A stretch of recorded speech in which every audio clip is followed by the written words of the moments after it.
Yeah, it's way better. Way better.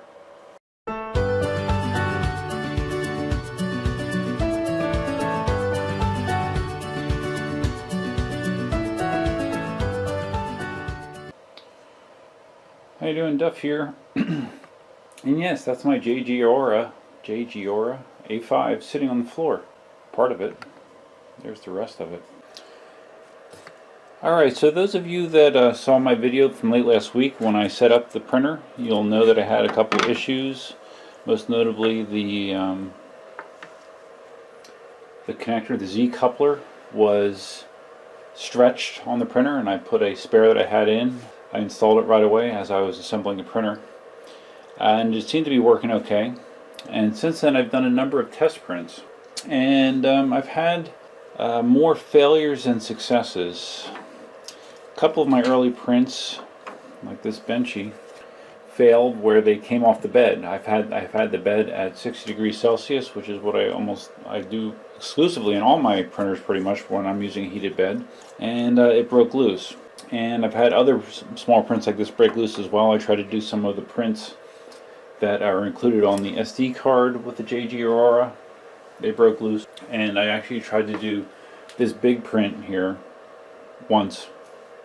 It broke loose, and that resulted in a huge mess. You know, where you have like a big blob of plastic encasing the hot end. Yeah, I had that. So I had to heat up the hot end to, like, 240 and just try to clean it up best I could. But then I eventually thought that I had it kind of figured out.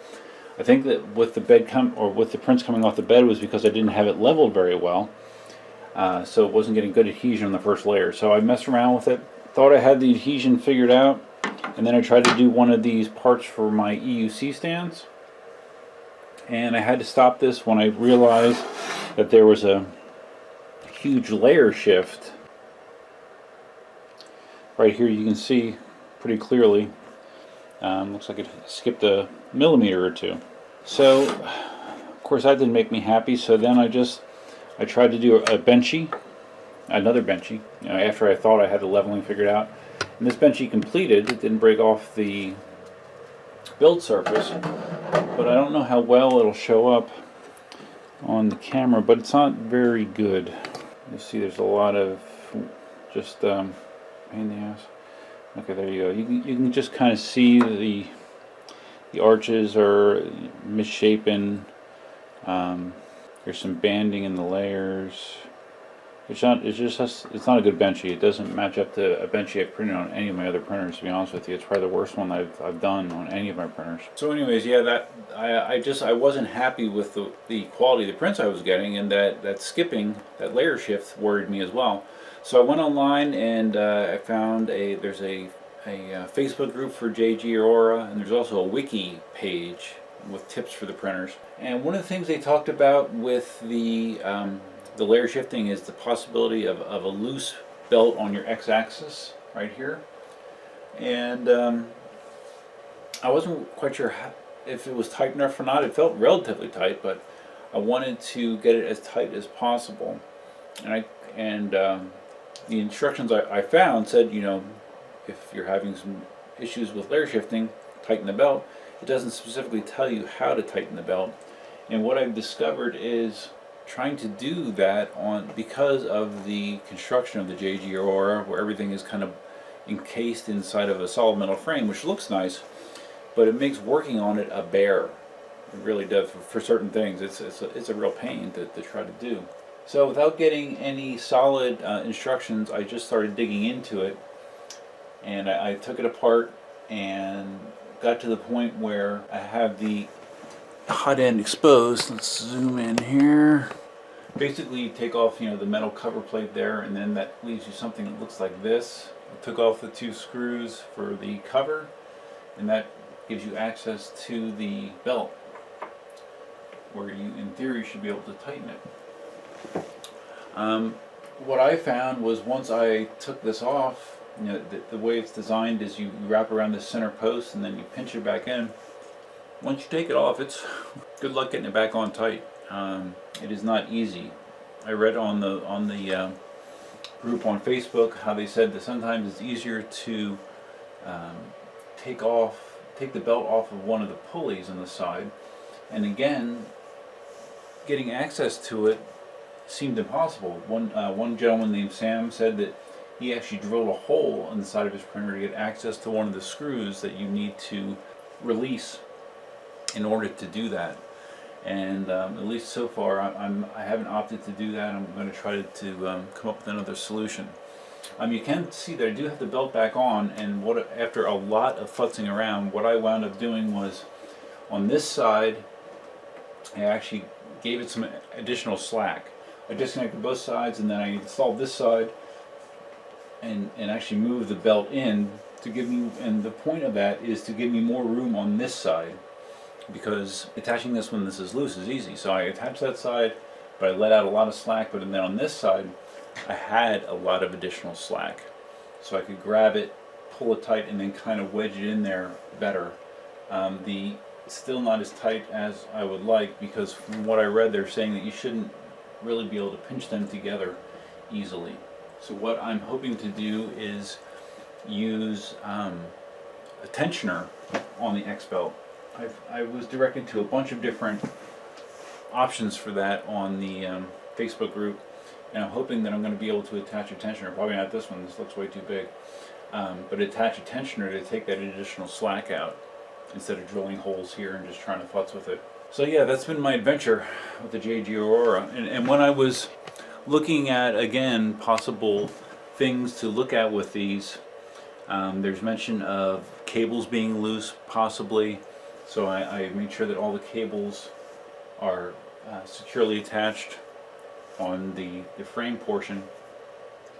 They also mentioned opening up the control box and checking those cables. Now I think I have the updated version, because some of the reviews that I saw on the A5 from fourth quarter last year, they talked about certain problems with the design, and I know one of the problems specifically they talked about was the hot end cable. The hot end cable here, and the way it used to be designed, it used to be sticking out like this, and I guess as it was going back and forth, it was rubbing on the wires for the X-axis. And the one reviewer that whose video I was watching had flagged that as a potential issue. And if you'll notice, they now have changed that it's going straight up, so it no longer sticks out and rubs and does not rub on anything. In addition to that, it looks like they actually have like glue on the connector to make sure that it stays connected. So I'm going to open this up just to take a look at it, to see if all the connectors are in there correctly. But if they're all glued in place, there's not a lot I'm going to be able to do, because I'm not going to go cutting all the glue loose just to push it back in again. So I'm going to take a look inside. But I first want to put this cover piece in the front back on and see if I put a tensioner on, if it feels tight enough. Alright, so the cover's on. Oh, there's some additional, okay, when I was futzing around, I took some additional screws off of this side, thinking that I might be able to loosen the motor on this side, on the left side, but it wasn't successful, so let me put those screws back in first. I've got such a mess in my hands.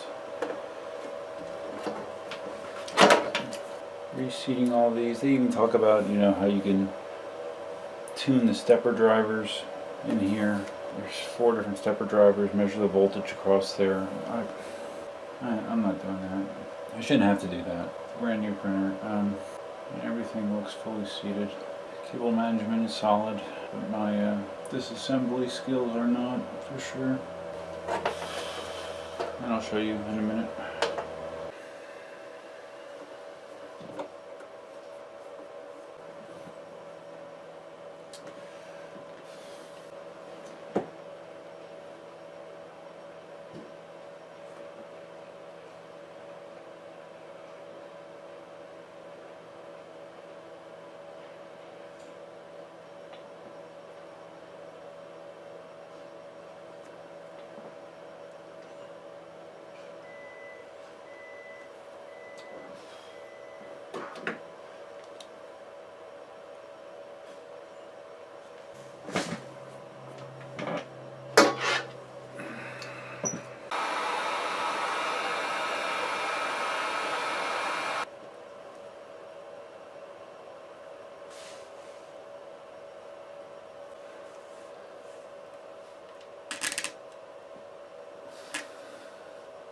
That's how you do it.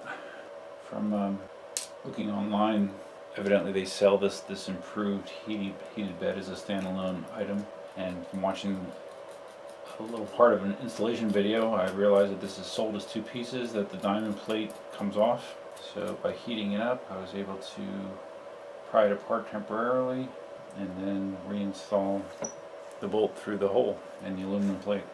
So crisis averted.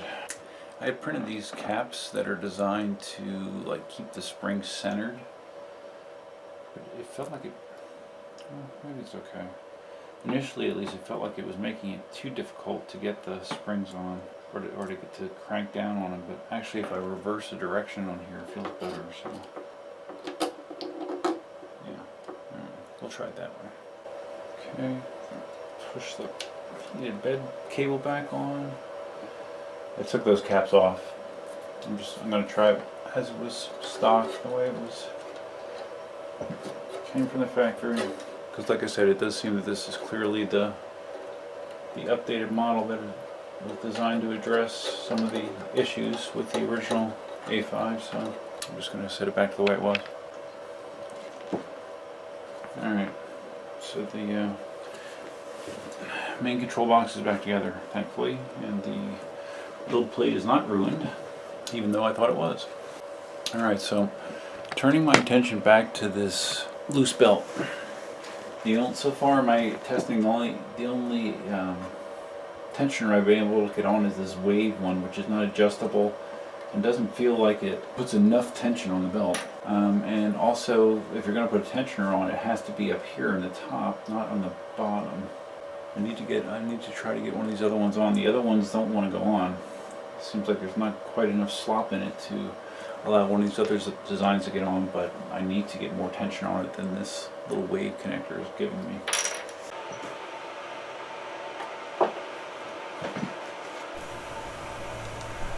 Alright, so during this part, this is where I came to the revelation that I was able to fix the belt by grabbing the portion on the right hand side with my needle nose pliers and then just start twisting it almost like you would twirl a piece of spaghetti, and that pulled it over a couple teeth, which is all I needed to tighten up the belt, and lo and behold, it was fixed. Something that I spent probably 2 hours messing with was fixed just with a different technique. Yeah, it's way better. Way better. Oh my god, I can't tell you how much time I wasted on this. That's all I had to do. Oh my god. Okay. Well, we'll see if it actually helps. I'm going to put it back together. Alright, it still turns on. That's a good thing, right? Let's see if it'll hum.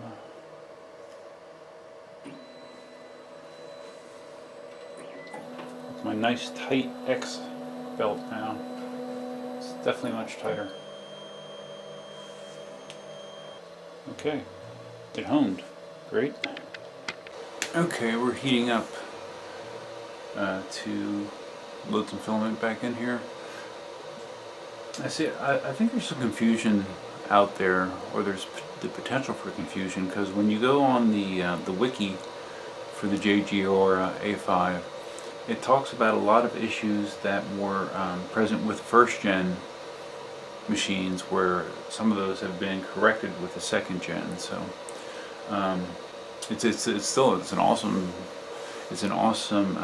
source of information, but I think there needs to be some clarification out there as far as fixes for first gen versus second gen. But I'll have to tell you, it is kind of amazing that, I mean, I probably spent the better part of 2 hours messing around with trying to figure out how to get tension on that X belt, more tension. And all I had to do was just squeeze the end with my dikes and turn it a little bit. Yep. It's an eye-opener.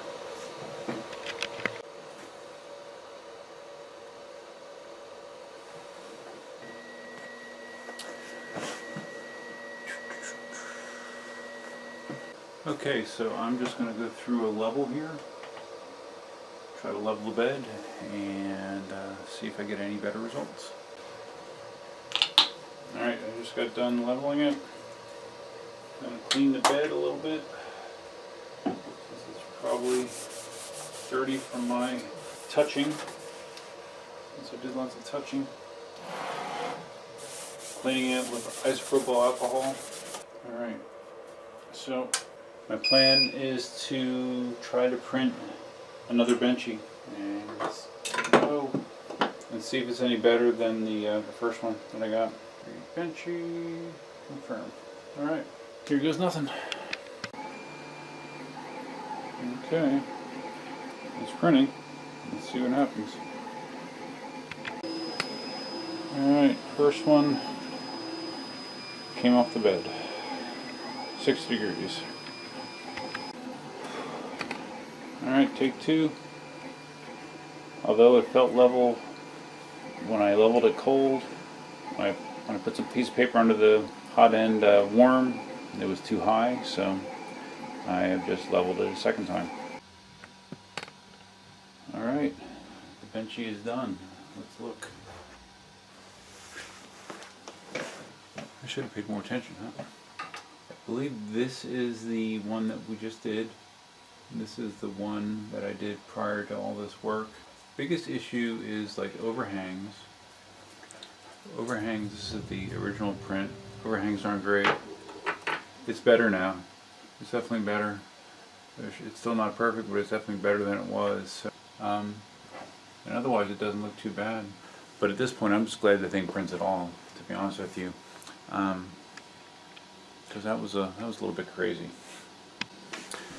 The other thing I haven't really done is mess around much with the profile settings. VJ from SandTube said that on his Jgaurora he used just his CR10 profile without any tweaks. So I don't know if there's any tweaks for Cura that I should be using to improve the quality. I'll be doing some more test prints. Like I did a calibration cube prior to doing all this stuff. I did it yesterday, and that didn't come out too bad.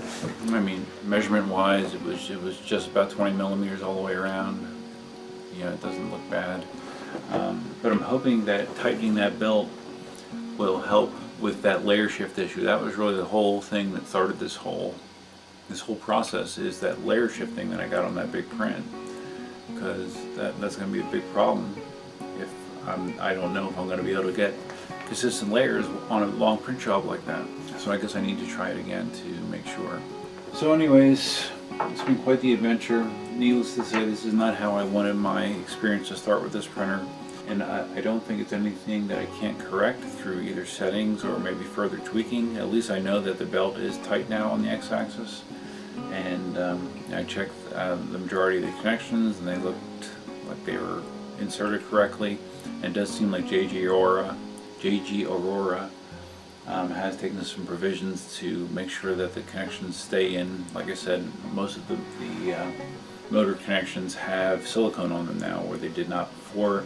And the heating bed cable was modified as well, that is going vertically instead of horizontally to cause less wear over time. So I'm not really sure what the point of this what the point of this video was. I mean, you can at least you can get an understanding of how to tighten your x-axis belt, because I was not able to find anything on YouTube that actually talked about doing that. So at least you'll get a good taste for what's involved. But other than that, yeah, I'm just going to keep hacking away and see if I can get the print quality up to what I'm getting on my i3 Mega and even my CR10, because right now it's not there. So anyways, if you found this video helpful, please give it a big thumbs up. It's been a long day screwing with printers. If this is your first time on the channel, please consider subscribing. Feel free to leave your comments below. Tell me what I did wrong, tell me what I did right. Ask questions. Yeah, I read all the comments. So happy to interact with all of you. So that's all I got for you for now. Until next time, Duffman out. Alright, I'm trying that big thing that I messed up last time.